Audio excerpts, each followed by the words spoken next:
Hey guys, it's me, Joy, and today I'm making pineapple pork chops.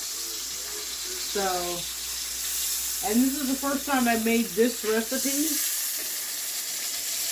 So what you're going to do is you're going to sear your pork chops on both sides. And on the pork chops I put salt, pepper, paprika, and garlic powder. So that's the pork chops part. And then I've got green peppers, onions, and tomatoes. And then I'll show you the sauce in a minute. Okay? This is super easy to make, guys. I mean, we're talking 30 minutes max and you're done. Okay? So once you've seared your pork chops, you're going to set them on the side. Then you're going to turn your pan down just a little bit. Okay? And you're going to put some, I've got olive oil in the pan that I cooked the pork chops in. But I'm also going to put half a stick of butter in there, okay? And just let that work. And kind of deglaze the pan a little bit. Okay?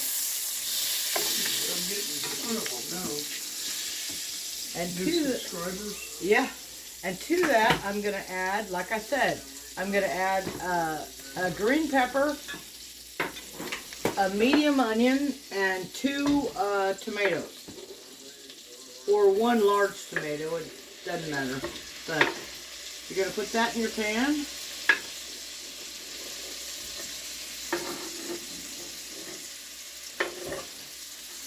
Okay, there's that.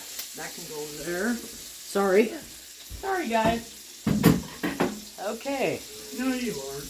Now take a look at the pan. See how good that looks already? There we go. We got this going on. So we're just going to cook this until it starts to soften up a little bit. Okay? And while this is cooking, I'm going to go ahead and make the rest of my sauce for these wonderful pork chops. Okay? So what we're going to do is we start with a mixing bowl. You can use any mixing bowl you want. Okay? I just happen to like this one. You're going to start with a cup of soy sauce. Okay. You got 1/4 of a cup of lime juice. And you've got the pineapple juice from the canned pineapple.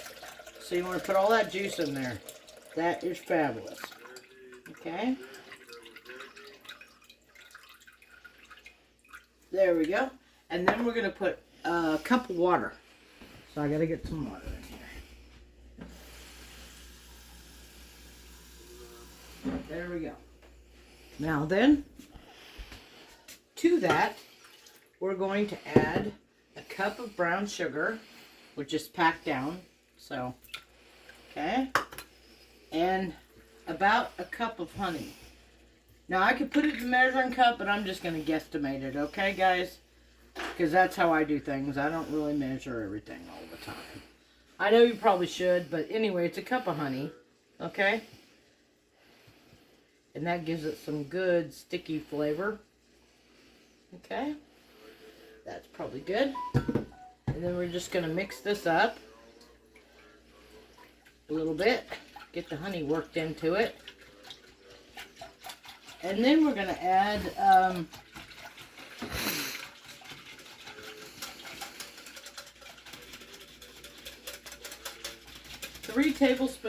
4 tablespoons of cornstarch. Okay? To get it nice and thick and delicious. So, 1,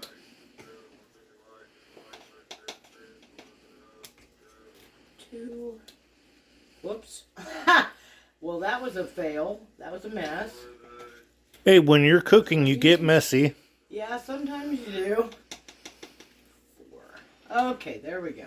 That'll take care of that. So we got 4 tablespoons of cornstarch. And we're just going to mix all this together now.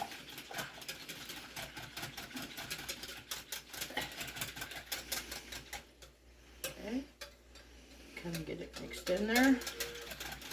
Ooh, it smells really good. It smells fantastic, guys. And then the last thing we're going to do is we're going to add toasted sesame seeds. Now these sesame seeds were raw, but Randy toasted them for me, and he put them back in the jar. So these are already toasted. But if you get sesame seeds like these, they usually come raw, and you have to toast them in a pan, and then you can put them back in the jar, and they'll be fine for whatever recipes you want later.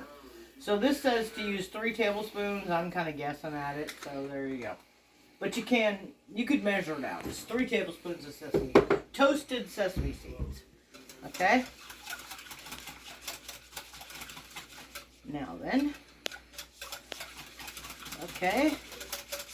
That's all mixed up. So what we're going to do is we're just going to watch these onions and tomatoes and all that stuff. So we need to turn it up a little bit more. Turn it back up a little bit more. Because we want this to be nice and soft and translucent. Okay. It's getting there. A few more minutes. Like I said, this is a really easy recipe to put together in a few minutes, and it's a great recipe. You can serve it with rice or noodles, whichever you prefer, you know, or you can just eat it the way it is. I mean, you don't have to put it on anything if you don't want to, but, you know, I'm going to make some rice to go with it tonight, just for me, mostly. Okay. Then what we're going to do is we're going to add our pineapple to our onions and bell peppers and tomatoes. Chunky pineapple. Yeah, it's pineapple chunks. So. I guess if you got the rounds, you could do the same thing, but you just have to cut them. Yeah, you just have to cut them. Yeah, you just want some chopped pineapple. You know, you can use crushed pineapple too if you want. Some people do. But I like the chunk pineapple better, because I like the flavor of it. You know, it's all pretty much the same, but... Okay, so then to this, we're going to add this. Our mixture, our sauce, basically. Okay? There we go. Now we're just going to give it a stir. Now you're going to let this sauce cook for a few minutes. Probably maybe 10-15 minutes. And then when it starts to get a little bit thick, you're going to add your pork chops back to your sauce, and you're going to turn it down on low, and you're going to cook it probably 30 minutes. So, and then it's done. And that's it, guys. It's that simple. So this is the beginning of the pineapple pork chops. And that was really pretty easy. I'm telling you, it came together pretty fast, and I'm pretty happy with it. And even the sauce, even now, without it being cooked down, it tastes so good. It really does. It tastes so good. And I want to thank you guys for watching. And I love each and every one of you. And I'll see you later. Bye.